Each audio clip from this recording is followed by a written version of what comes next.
அன்பிற்குரிய லூர்து தொலைக்காட்சி நேயர்களே, இன்றைய முதல் வாசகத்திலே எசாயா இறைவாக்கினர் தந்தை கடவுளினுடைய வல்லமையை குறித்து பேசுகிறார்.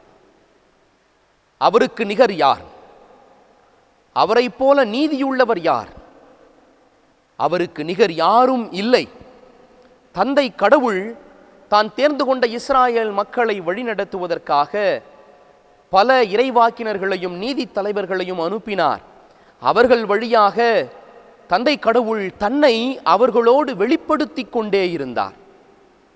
அந்த வெளிப்படுத்துதலின் உச்சம்தான் எம்பெருமான் இயேசு கிறிஸ்துவினுடைய பிறப்பு.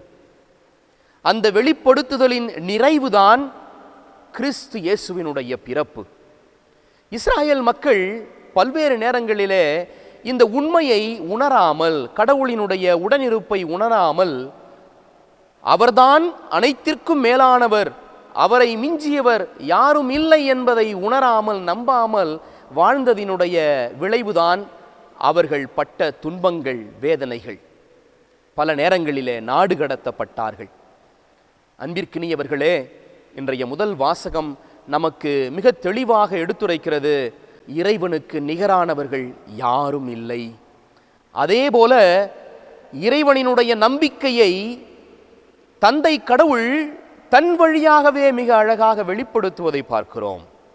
அவர் அந்த இஸ்ராயேல் மக்களுக்கு கடவுளாக உடனிருந்து அவர்களை வழிநடத்தினாரே, அந்த நம்பிக்கையை அவரே அவர்களுக்கு நிறைவாக தந்தாரே, அதுதான் கிறிஸ்து பிறப்பு பெருவிழாவை ஒட்டி நாம் தயாரித்து கொண்டிருக்கிற இந்த காலம் நமக்கு விடுக்கின்ற ஒரு மாபெரும் அழைப்பு.